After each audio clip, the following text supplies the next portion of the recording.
Hello and welcome, I'm Ari and this will be my attempt at a Sims 3 Legacy challenge. Here I'm creating my legacy founder, FRIEDA Dahl. I decided to give her a Scandinavian-ish name because I will be playing in a world called Scandicordia, which is inspired by Scandinavia. The sim I used as a template for Frieda is just one I randomly rolled and saved down in my folder for later use. I gave her light blonde hair and blue eyes to give her a Scandinavian vibe, and as you maybe see already, I have a lot of CC installed as well as in build by as in CAS. It's just so much that I will never be able to put down links to any of it because I have no overview. I'm sorry. But most of my CC is just from either Tumblr or the Sims resource or other Simmers recommendations on YouTube. I also have installed a few custom sliders for CAS. That's why I put Frieda in this very tight bathing suit, so I also will be able to see the changes I do on the body sliders. These sliders are divided into the different regions. I haven't used them too often yet, so I still have to see what they actually do and test them out a bit. I even have sliders installed that can change the height of a sim, but this could mess with some of the game animations if you do a very stark contrast to the normal sim height. Like if a very tall sim and a very small sim were to kiss, their lips would probably not meet.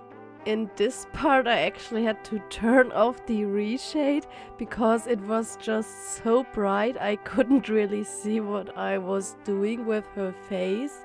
And this really showed just the difference of the normal game colors and the reshaded ones, and I can't imagine playing this game without a reshade anymore. It just makes such a huge difference, so much more beautiful. I'm so happy that this exists. But in CAS it sometimes is a bit too bright, but I just love it. And here I'm just finishing up her face and body, and next I will get into makeup, which is one of my favorite things to do in CAS. I gave her some freckles and then I gave her maybe a bit intense makeup. That's when I also realized that I forgot to change her eye color to blue, which I did. And I gave her some cute CC lashes, but they were clipping with the hairstyle, so I also had to change that. There are also sliders to adjust the CC lashes to the eye shape, which is very cool, but I kind of had a hard time to make it perfectly fitting for her eye shape, but I think it still turned out pretty good. I then decided to use this amazingly beautiful hairstyle, which also didn't clip with her lashes, so that's great. And I still had to enable the layering of different makeups on each other, which I think is possible with the NRAS Master Controller mod. After I found out that this is possible, I always use this because this gives me so much more possibilities and combinations to do really cute and good looking makeup styles on my Sims, so you should absolutely try it out if you haven't already. Unfortunately, my game started glitching in between doing the makeup, so that's why you now see her in her everyday outfit. And to be honest, I never had this problem before, so maybe I accidentally just used some broken CC. But no damage done because I was able to save my sim and could just continue where I left off after I quit the game. I'm very pleased with how the makeup turned out, and then I started doing her everyday outfit. I wasn't really sure what I should go for. In my imagination, Frieda comes from a big city and she's just a very fashionable girl. But for her move to the countryside, I think a bit more of a casual look would be nice. But still, I want to make her fashionable, at least in my sense, I guess. One of my favorite things about The Sims 3 is the color wheel. I use this for almost everything, but only after I installed the smooth patch by Lazy Duchess, because before it was just so laggy, it was unusable. But with this mod, I am finally able to enjoy the full creativity The Sims 3 gives me, so it's so nice. I'm so thankful for this mod. It took me a very long time to decide which dress I would use for Frieda's formal outfit, and the dress I chose in the end is probably a bit too formal for this outfit, so I will probably make a bit more casual formal outfit for her later, and this will be the outfit she will be wearing if she gets invited to a wedding or something more formal. The very bright colorful dress was a very strong contender for the formal dress, but I wanted to stay in this blue turquoise color scheme, so I decided to use another dress and change its color to a more light blue. And I also changed the metal part into a rose gold instead of this yellow gold. The shoes I chose I couldn't even see, but they are probably visible when she does walking animations, so I still decided to make them blue so they are fitting to the dress. And I also matched the color of the necklace to the color of the brooch on the dress.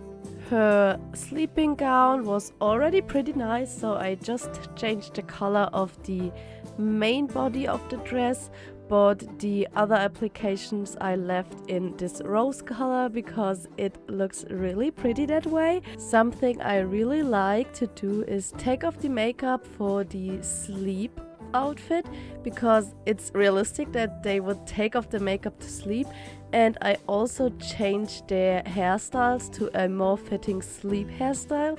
Unfortunately, it didn't save this hairstyle for the outfits I chose it, so in the end Frieda will have all the same hairstyles, but I will fix that for the first episode. Her sports outfit is just very casual and stylish, and for her pool outfit I totally forgot that the top and bottom section actually exists, so I just looked through all the bikinis and decided on this one, but I still think it looks very cute, especially with this checkered pattern on the bottom of the bikini. The winter outfit is the one I struggle the most with. I never can find any outfit that I just really like, so I mostly just use the same outfits again and again. And this quilted vest is one of my favorites. I just change its pattern and it always looks really nice and is really flattering on the Sims figure. These beige pants give up so much Brie Vanderkamp vibes. Desperate Housewives is actually one of the things that got me back into The Sims 3 because of the music. It is the same composer who made the Sims 3 soundtrack and the Desperate Housewives soundtracks, and also these suburban houses in Desperate Housewives have such a Sims vibe, if you know what I mean. The traits I gave her according to a chart I made. This encourages me to use some more easy traits but also some harder traits, but I will show you this chart in the next episode. I decided to give her the Tinkerer lifetime wish. and I will just give her a career where these skills are also needed to kind of kill two birds with one stone, I guess. The favorites I just randomized until the favorite color was a blue tone, and this is the finished sim FRIEDA DAHL in all of her outfits. I'm quite happy with how it turned out. It took me over an hour to do just this one sim, so I'm really happy that this legacy challenge just calls for one sim in the first gen. This is a big time saver for me, and I guess for a lot of people. And as you can see, the different hairstyles for the sleep and sport outfit were unfortunately not safe, but I'll fix it. FRIEDA turned out really pretty, but I'm not really sure if she looks very similar to my other Sims. I sometimes have the feeling I have a bit of a face blindness with Sim, and they always look the same if I make one, but maybe that's just me. I really hope she looks different than the characters in my zombie challenge. I will still continue the zombie challenge, but I wanted to do a bit more casual and uncomplicated challenge in comparison to my zombie challenge. So I'm looking forward to do a legacy challenge for actually the first time in my life, and I will see how it turns out, and I hope I will see you in the next episode. Thank you so much for watching. Bye!